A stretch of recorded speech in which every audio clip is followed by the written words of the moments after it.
أنعم الله عليهم من النبيين من ذرية آدم وممن حملنا مع نوح ومن ذرية إبراهيم وإسرائيل وممن هدينا واجتبينا إذا تتلى عليهم آيات الرحمن خروا سجدا وبكيا صدق الله العظيم. أعوذ بالله من الشيطان الرجيم. بسم الله الرحمن الرحيم. أولئك الذين أنعم الله عليهم من ذرية آدم وممن حملنا مع نوح ومن ذرية إبراهيم وإسرائيل وممن هدينا واجتبينا إذا تتلى عليهم آيات الرحمن خروا سجدا وبكيا. فقال النبي صلى الله عليه وسلم: عينان لا تمسهما النار، عين بكت من خشية الله وعين باتت تحرس في سبيل الله. از آیات و حدیثی که تلاوت شد، موضوع درس شما مشخص است که گریه از ترس الله و به خاطر محبت با الله و گریه در وقت خواندن آیات الله، این یک موضوع مهم و موضوع امروزی درس است که یک سنت قدیمی و از سنت پیامبرای گذشته از آدم علیه السلام و نوح علیه السلام و ابراهیم و یعقوب علیه السلام و از همه اولاده از اینا به ما و شما تا امروز به میراث مانده. پیامبر گرامی صلی الله علیه و سلم در رابطه با گریه بسیار زیاد سفارش ها دارد. در قرآن کریم 8 آیت در رابطه با گریه از ترس الله آمده. علماء کرام اسلام در این راستا کتابای زیاد نوشتند، مثل از این که کتاب به نام الرق والبکا از ابن قدامه است و همچنان به همین عنوان کتاب از ابن ابی الدنیا است و کتاب البکا من خشیت الله از حسین عواشه و دموع القراء از محمد شومان رملی و دموع الصالحین از محمد عزت عارف و البکا عند تلاوت القرآن از عبدالله الوحیدان و دیگه زیاد در رابطه با این موضوع نوشته شده. حقیقت موضوعی است که وقتی انسان با تلاوت قرآن کریم یا در وقت ذکر و یاد الله یا در نماز به حالت خشوع نرسه که اشک از چشمانش نریزه، این یک موضوع بسیار زیاد بد و ناراحت کننده است، خصوصا بر علما. ما در اینجا میبینیم که ان الذين اوتوا العلم اذا يتلى عليهم آیات الرحمن خروا سجدا وبکیا. کسایی که علما هستند اونا که وقتی آیات الله برشان خوانده میشن به سجده میفتن و گریه میکنن و این مسئله بسیار مهم در استفاده از نعمت‌هایی است که الله در این دنیا برای مسلمانان داده. گریه و تضرع و زاری و عجز و نیاز به دربار الله این یک نعمت است. نعمت است که انسان راحت میکنه و علما برای جنت دنیا میگن. کسی که در این جنت داخل نشود، بعضی علما میگه در جنت دیگر هم داخل شدنش مشکل است. به این خاطر برادرای عزیز، ما در رابطه با گریه بحث داریم. این بحث که اول خود گریه ها بسیار زیاد انواع دارد. علما 10 تا 12 قسم گریه را بیان میکنن که گریه به خاطر درد است، گریه به خاطر غم است، گریه به خاطر حتی گریه دروغی است، مثل برادرای یوسف علیه السلام گریه کردن. ولی موضوع مهم گریه از ترس الله و گریه در وقت تلاوت قرآن کریم است. این موضوع اساسی است. درباره گریه در عربی برش بکا میگه، بکا یبکی بکا، یعنی خروج دمع من العین، که از چشم آب برآید، آب دیده از چشم بیرون میشه. نه که شروع میشه در عربی برش دمعت میگه، وقتی که شروع کرد دانه دانه مثل باران باز میگه همه، وقتی که صدای کسی بلند شد باز میگه نحبه، که دایی با سر صدا و چیغ هم شد به ای اوله میگن و تباکی به گریه میگن که کسی زور گریه کنه و بخواه که به زور سر خود گریه را بیاره. این کلمات در عربی برای گریه کلمات متعدد از چندش نام گرفتم و گریه از ترس الله که است این یک نعمت الله است. اولئک الذین انعم الله علیهم، الله بر از نعمت کرده. اذا تتلی علیهم آیات الرحمن خروا سجدا و بکیا. آیات رحمان آیه آسمانی که برشان خوانده میشه و از اینا به گریه میفتند. و علما وقتی که علمشان باعث گریه چشمشان نشه باز بفهمند که از این علم بهره نگرفتن. ان الذين اوتوا العلم من قبل يخرون الاذقان سجدا و یخرون الاذقان یبکون و یزیدهم خشوعا. از اوتوا العلم شروع کرد و این اصلا شایسته کل مسلمان است. ولی اگر عالم در گریه نداشت، خلوت با پروردگار نداشت، این دیگه یک مصیبت است که باید جبران شود. ما که تاریخ سیرت پیامبر صلی الله علیه و اصحابش از علمای سلف ورق بزنیم بسیار زیاد این داستانهای گریه را میبینیم. پیامبر ما تشویق کرده لا یلج النار رجل بکا من خشیت الله، کسی که از ترس الله گریه کنه در دوزخ نمیره. حدیثی که داول خواندم عینان لا تمسهم النار، دو چشم است که آتش دوزخ به او نمیرسه. عین بکت من خشیت الله، چشمی که از ترس الله گریه کند، و عین باتت تحرس فی سبیل الله، و چشمی که در راه الله پیره کند. و حقیقت چیز برادر عزیز کسی که شجاعت پیره در راه الله را داشته باشه، یعنی که شجاعت جهاد در راه الله را داشته باشه، دو قطره که او دو قطره باعث حرام بودن آتش میشه. یکی قطره اشک و یک قطره خون. هر کسی که جرأت ریختاندن قطره خون داشته باشه حقیقتا او جرأت ریختاندن قطره اشک هم می داشته باشه. چرا که در جهاد مبارزه و سنگر آدم با مشکلات زیاد مواجه میشه، دلش نرم میشه. و کسایی در خون حاضر میشن که خونشان بریزه که اونا بسیار شجاع و با غیرت باشن. انسانای شجاع و با غیرت هستند که اونا میتونن گریه کنن. شجاعترین اصحاب از همه بیشتر گریه میکنن. شما دیدین وقتی که پیامبر صلی الله علیه و سلم از دنیا رفت، همه اصحاب میگفتن که فعلا از زکات بگذاریم، ولی ابوبکر صدیق محکم استاد بود، میگفت به خدا قسم که اگر شطور میدادن به رسول الله و ریسپان میدادن امرش، حال برای ما ریسپان ندن بازم کتشان به خاطر زکات میجنگن. حتی عمر رضی میگفت که اگر فعلا با این مسئله غرض نگیریم که کل مردم سر ما خیستن. اونمو ابوبکر شجاع و با غیرت، اونمو از کل یک در زیاد گریه میکنه. عمر رضی عنه که شجاعتش زبان زد خاص و عام است، از کل یک در زیاد گریه میکنه. همینطور است که جوانای در تاریخ اسلام ما داریم که اونا شجاعت‌های دارن و اگر داستانای شبشان رو بخوانی عجیب و غریب گریه ها دارن. شما حتما داستان یزید بن ابو سفیان میفهمین که وقتی او در جنگ با طرف رومیا تحت قیادت ابو ایوب انصاری رفته بود، او در وقت معاون لشکر بود، در حالی که در لشکر شخصیت بسیار بزرگ مهم حتی ابو عبیده ابن الجراح بهترین قماندان و حتی خالد بن ولید بهترین قماندان لشکر بود، قماندان لشکر ابو ایوب انصاری بود. خب معاون لشکر یزید ابن ابو سفیان بود. یزید ابن ابو سفیان در اون وقت 14 ساله بود، سنش 14 ساله بود. کلان قماندانا زیر دستش بود و ابو ایوب رضی الله عنه در جنگ مریض شد، در دیوارهای قسطنطنیه رسیده بودن، مریض شد و سفارش کرد که اگر من مردم مرا باز در دیوارهای قسطنطنیه گور کنین، ولو که اونجا نرسیدیم خب مرا اونجا گور کن. به یزید گفت. یزید که وقتی او فوت شد معاونش بود، او امیر شد، امیر بزرگوارا، گفت که ما باید وصیت ابو ایوب تطبیق بکنم.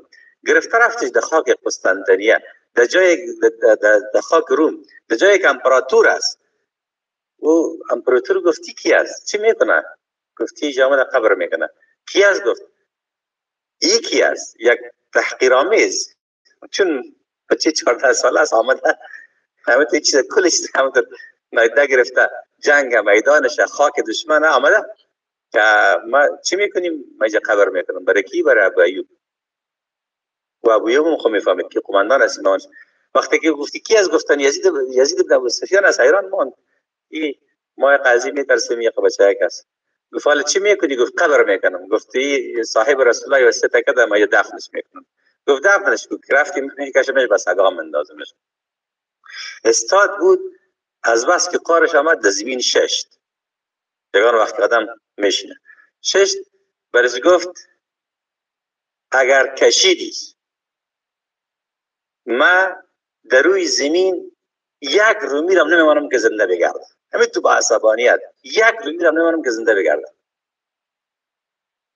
پادشاه دفتن امپراتور دفتن تنازل کرد. دید که چقدر گپ سخت مرا میزنه، یک تر زنده نمیمانه. گفت که تو برش به این الفاظ عربی که زیباست باید بگویم. گفت که به او ذات قسم میخورم که تو به او باور نداری، من به او باور دارم. انا اعظمه و انت لا تعظمه. تو را تعظیم میکنم و تعظیم نمیکنم که اگر کشیده بودی یک رومی را نمیمانم در زمین زنده بگردم.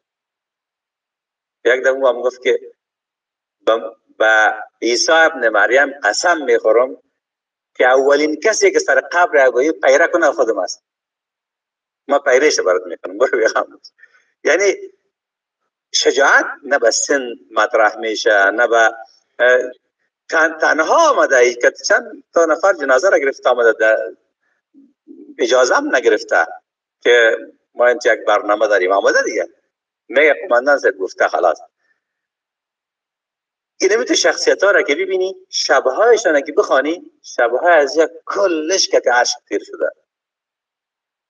در زمان ما شما میگن که گریه کار زناست، کار ترسواست.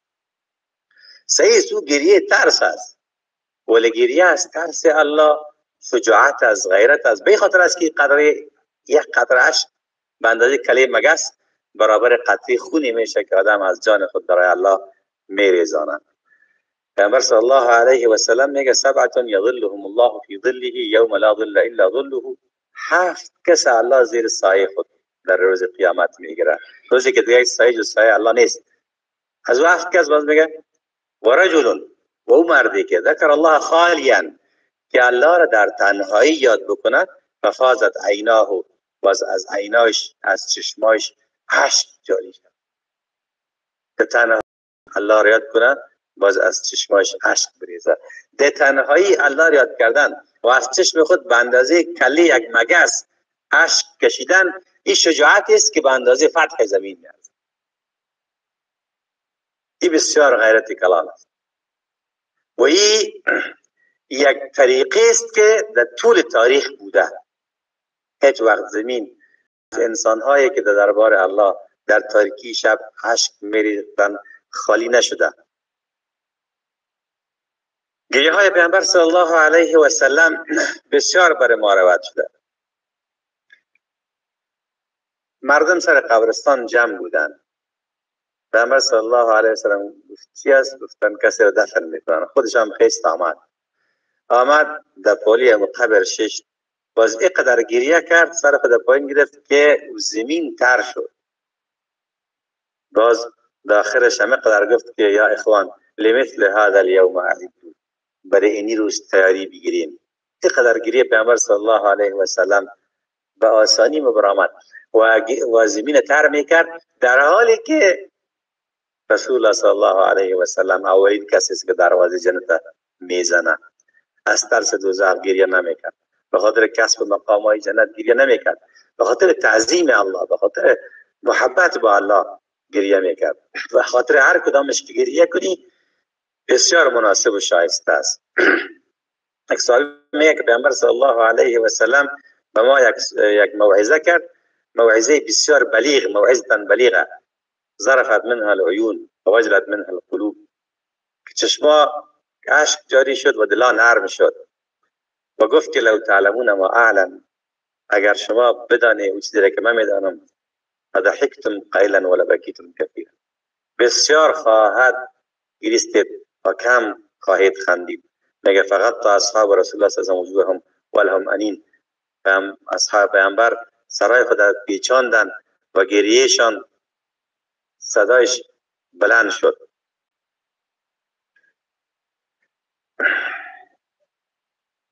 یکی از اصحاب آمد پیش رسول الله صلی الله علیه و سلم، برش گفت یا رسول الله، ما یک تعداد غلاما دارم، کتم چلبازی میکنن، یکذبوننی و یخونوننی و یعصوننی، کتم خیانت میکنن، نافرمانی میکنن، فاشتمهم و اضربهم، موردو میزنم، فکیف انا منهم، باز ما در رابطه با او چطور میشه این کار من؟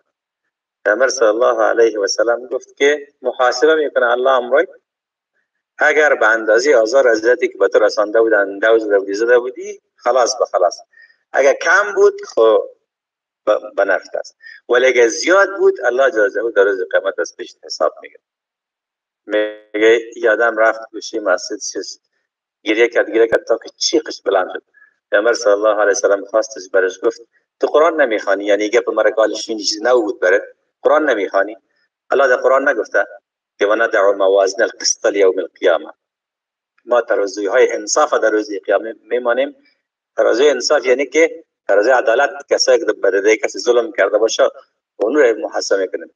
وندع موازین القسط لیوم القیامه فلا تظلم نفس شیئا، سر هیچ کسی ظلم نمیشه، هیچ کسی از اندازه مستحق خود جزا بیشتر نمیبینه. و این کان مثقال حبه من خردل اتینا بها و کفا بنا حسب، به اندازه یک دانه گالم اگر کسی سر کسی ظلم کرده باشه ما او را میاریم و انتقامش میگیریم و ما بهترین هستیم. این آیت خواند. او وقتی نفر بسیار جیبش بلند شد، بعد از گفت یا رسول الله والله یا رسول الله ما اجد لی ولهم شیئا خیرا من مفارقتهم، با بین ما وضعیت دیگه چاره نیست غیر از اینکه من الهیشان کنم که برن. باز گفت کلشان به خاطر الله اله است، آزادشان. آزاد کردن یک غلام خیلی انفاق کلان است، خیلی مصرف کلان است که آدم متقبل میشه. کلش آزاد کرد. ولی ما حال یک دورتر از این بحث اصلی که وقتی استاد میباشیم، خیلی استادای قرآن هستن، سر قرآن کسی نمیزنه و علما فقط 3 تا زدن اجازه داده با چوب یا برچی داده. سر بایستگی او را مزمو گرفته که جبرائیل السلام وقتی محمد صلی الله علیه و سلم دوار خورا گیر کرد 3 دفعه پچقش کرد، بازی لایش کرد اقرا، هم میگه که از این بالاتر قصاص داره که آدم کسی را میزنه. یک دم میزنن. تو خوش هم هستن که ما مدرس قرآن هستیم، مردم قرآن درس میتیم، یک طرف ثواب تدریس قرآن میشه، یک طرف ظلمی که سر شاگرد میشه و بعد الله جل جلاله در پیش قنطره استادش میکنه، میگه بتی حق از یاره بی جای زدی. یا غیر ازی کسایی که زیرستای خود میزنه، کسایی که اولادای خود میزنه، کسایی که ظلم کلانه که در وطن ما رواج است که خانما را میزنن، در حالی که چیزا نیست. پیامبر صلی الله علیه و سلم میگه که در عمر خود هرگز هیچ زن یا خادم یا طفل اولاد را با دست خود نزده، هیچ وقت نزده. پیامبر اکرمی صلی الله علیه و سلم هیچ وقت. یکی از علما میگه که لئن ابکی من خشیت الله احب الی من ان اتصدق بوزنی ذهبا. شما جمله را کنید. میگه اگر ما بتانم که از چشم خود اشک به خاطر الله بریزانم، میگه این برام بسیار اهمیت داره از اینکه که با وزن خود طلا را در الله صدقه، با وزن خود طلا را صدقه بده. اهمیتش میبینید. 70 کیلو 60 کیلو انسان است، میگه کمی که از چشم اشک داره الله ریختنده بتانم، میگه این برام مهمتر است از اینکه که با وزن خود طلا صدقه بدم. قرآن کریم تشویق میکنه علم یعنی للذین آمنوا ان تخشع قلوبهم لذکر الله و ما نزل من الحق. آیا برای مؤمنان دیگه این مرحله نرسید که اینا وقتی که آیات الله نازل میشه و خوانده میشه دلایشان نرم شود،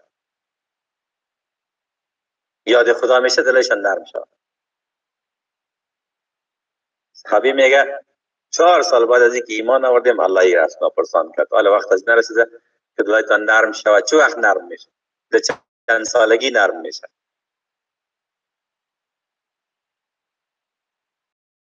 مردمای سلف این آیات که میخوان تأثیر میکنه. فضیل ابن عاز رحمه الله از علمای بزرگ امام الحرمین و آدم مجاهد بزرگ امام مکه، داول یک آدم بیرا بود، قاطع الطریق بود، درا برای کاروانا استفاده میشد میدوزدی. یک رئیس قافله شد دزدا بود. یک شب در خانه برای دزدی داخل میشد که اکلان نماز میخوانه، میگه علم یعنی للذین آمنوا تخشع قلوبهم لذکر الله و ما نزل من الحق. امیر در نماز میخوانه تقدیری یا هم در سر دیوال بالا شده، میره که میشته از اون دیوال پس خون خدا مندازن، میگه کل دیگه چه وقتش میرسه این وقت. بعد رفت عالم بزرگ ساخته شد از پیشش.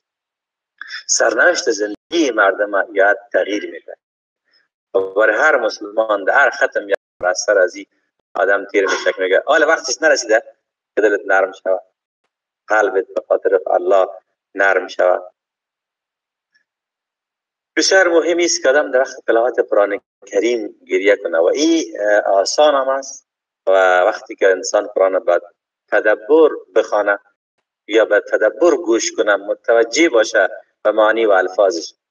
الله انزل احسن الحديث كتابا متشابها مثاني تقشعر منه جلود الذين يخشون ربهم ثم تلين قلوبهم وجلودهم لا ذكر جلودهم وقلوبهم لا ذكر. این کتابی است که الله را نازل کرده، با این پوستهای مسلمانان نرم میشه و دلهایشان نرم میشه. این زور قرآن داره. این پوست قلب انسان است که خیلی زیاد نازک چیز است. لو انزلنا هذا القرآن على جبل، ورمیفهم وای سنگی در افغانستان، لو انزلنا هذا القرآن على جبل لرأيت خاشعا متصدعا من خشیة الله. اگر سری کو نازل میکردیم از ترس الله نرم میشه. انسان مسلمان رو باید نرم کنند.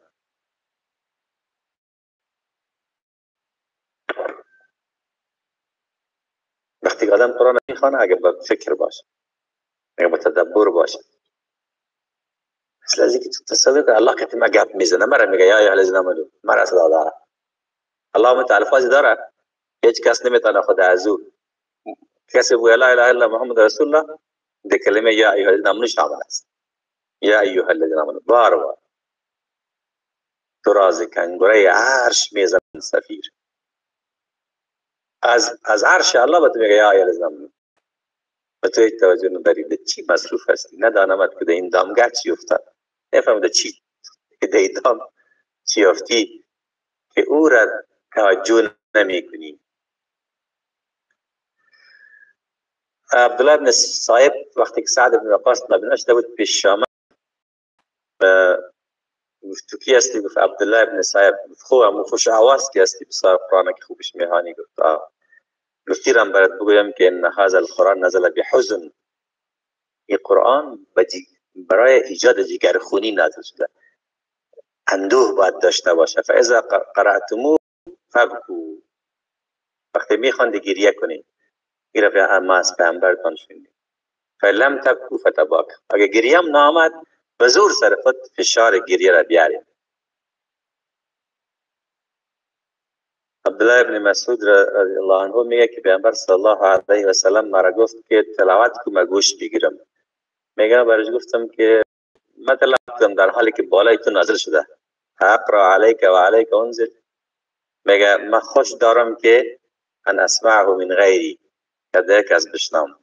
باز میگه من شروع کردم آیات سوره نساء را میخواندم، در اینجا که رسیدم که فکیف اذا جئنا من کل امة بشهید و جئنا بک علی هؤلاء شهیدا، و مثلا حسبک، بس است.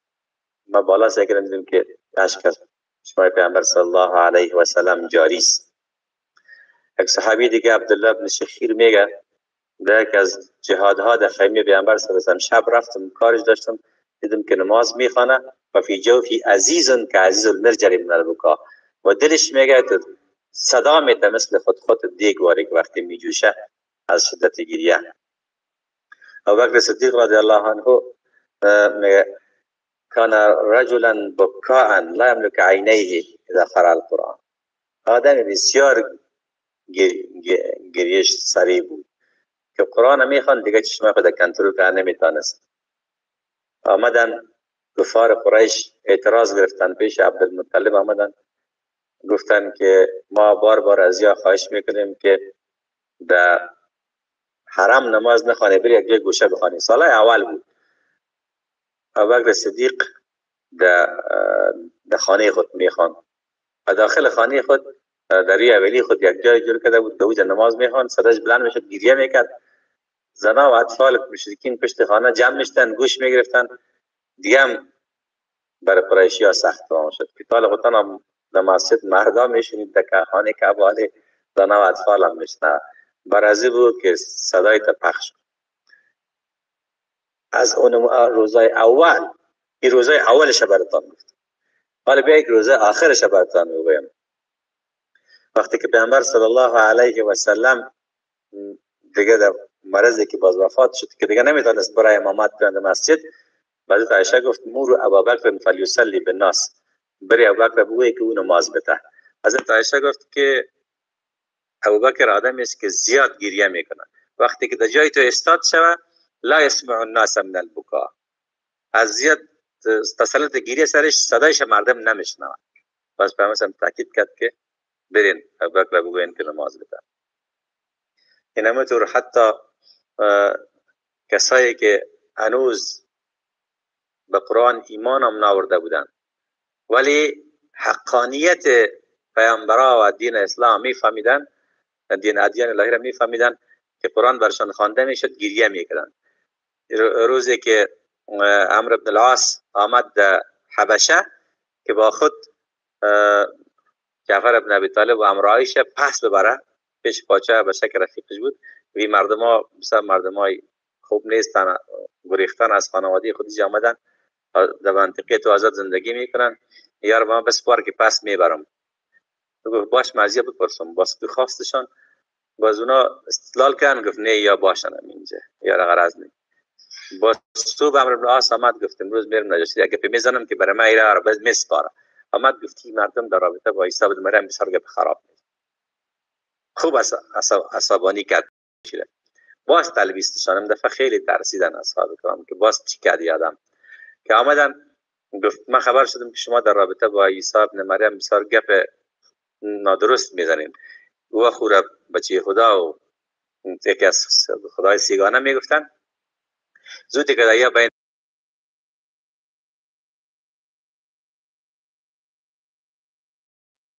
میخوانم سوره مریم شروع کرد که عبده و زکریا اعظم شروع و اذکر فی الکتاب مریم.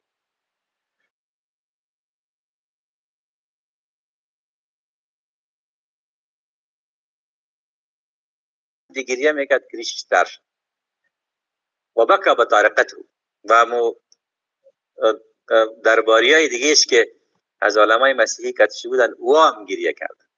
بعد از او باز که خلاص کرد گفت که بین چیزی که پیغمبر اینا در رابطه با مسیح میگه و بین حقیقتی که هست به اندازه یک موی هم تفاوت نیست.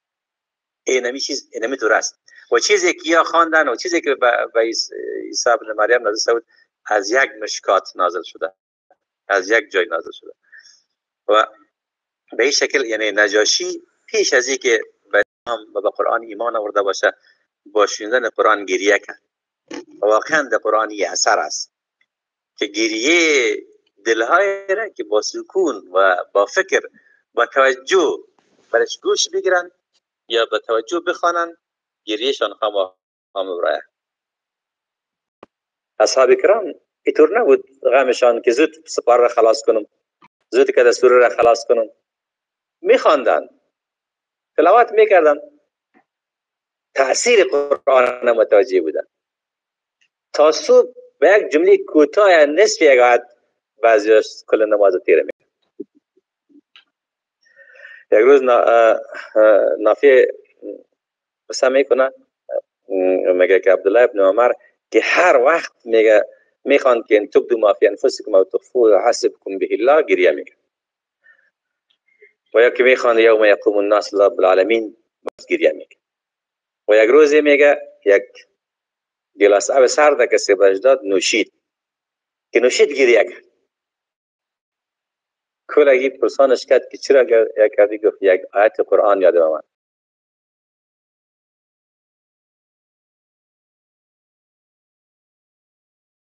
دارن و حائل واقع میشه، برایشان داده نمیشه و اشتهایشان همی است که برای ما آب بریزانین، افیدوا علینا من الماء، یک گلاس آب برای از داده نمیشه. همون صحابه یادم آمد گریه گرفت. این تأثیرات اثرات قرآن کریم است که وقتی با معنا و با فکر و با توجه و تدبر خوانده شود. مسلمانایی که قرآن میخوانند الله اونا را با تعجب میگه افلا تدبرون القرآن ام علی قلوب اقفالها، با تدبر چرا نمیخوانند؟ یا دلشان قلف است. کتاب انزلناه الیک لیدبروا آیاته، این ما با این خاطر نازل کردیم که در آیاتش تدبر فکر کس دو گرفته شود. پیامبر میگه امشب برای ما آیات نازل شد ان فی خلق السماوات والارض واختلاف الليل والنهار لآیات لأولی الالباب الذين يذكرون الله قیاما وقعودا وعلى جنوبهم. میگه ویل لمن قرأها ولم يتدبر فيها، وای به حال کسی که را بخونه و تدبر نکنه، در مفهوم ازی فکر نکنه. اما تو سلف صالح عمر بن عبدالعزیز میگه یک کسی تلاوت کرد که و اذا القوا منها مکانا ضيقا مقرنین، نمیره که خان چیغش برآمد، دیگه چیغ میزد. و یک دفعه دیگه کسی در مجلس خان که فانتکم نارا تلظا، گریه کرد. اما تو از مجلس خیست رفت در خانه تا اینکه مردم یکی دیگر هم متفرق شدن. یکی از علمای سلف از محمد ابن منکدر میگه در خانه گریه کرد که همین خانواده با حالش دلشان سوخت و آمدن پیش یک از دوستای نزدیکش، رفیقایش به نام ابو حازم، آمدن پیش از او برش گفتن که همی دیر وقت است که اندیوالت گریه میکنه، اگر یک کاری کنی زجر کشید. میگه برش گفت که چرا اینقدر زیاد گریه میکنی؟ گفت یک آیت قرآن خواندیم و نمو آیت باعث شد که من گریه خود. گفت چرا خواندی؟ گفت بدا لهم من الله ما لم یکونوا یحتسبون، چیزایی در دوستیشان پیششان طالع میشه که یادش هم نمانده، فکرم نمیکرد که یارم خدا نشته که دلکت ما حساب اینه که میگه من خواندم یک دم چیقه و حاضر به حدی که اون ایقه گریه کرد که صاحب خانه بودن که ما تو را آوردیم که چپ کنی خودت. اینمی تو است که وقتی به باریکی و یک پیغام یک آیت متوجه شود. یک کسی از علمای بزرگ حدیث از یحیی بن سعید القطان مشهور عالم است، این آیت خواند که ان یوم الفصل کان میقاتا، 70 کمرش در دیوال خورد، کمرش شکست، چندین وقت به خاطر از در جایی بود. و از این که در بالاتر زرار بن حوفا رحمه الله نماز خواند، در نماز خواند که فاذا نقر فی الناقور، و میره که خواند فاذا نقر فی الناقور، یک چیغ زد 70 دیگه هرگز نفس نکشید، فوت شد. و علی ابن فضیل ابن عیاض بیشتر یاد کردم پدرش که گفتم از علمایی که باید علم یعنی تصمیم گرفت که انسان بزرگ دور شود. بچه از علی ابن فضیل بسیار در رابطه با قرآن کریم اینمی قسم وضعی بود، تا نخوانده گریه میکرد. حتی یک پدر جان دعا کو که من یک بار بتانم قرآن ختم. هر بار که شروع میکنم من گریه میشه میمونه قرآن از پیشم. میگم دعا کو که بتانم یک بار قرآن ختم کنم. و امی علی ابن فضیل یک از علما میگه ما دو نمازی بودم که علی ابن فضیل ابن عیاض دو فوت شد که امیر خان ولو ترى اذ وقفوا على النار فقال یا لیتنا نرد، که من نرد گفت میگه 70 یا لیتنا نرد، کاش که ما پس به دنیا بریم. 70 ما میگه جنازهش به خانه حمل کردیم. و ایتو هم بود که علما یک آیت تکرار میکردن. امام حنیفه رحمه الله بل الساعة موعدهم والساعة عادها و امر، در نماز گفتن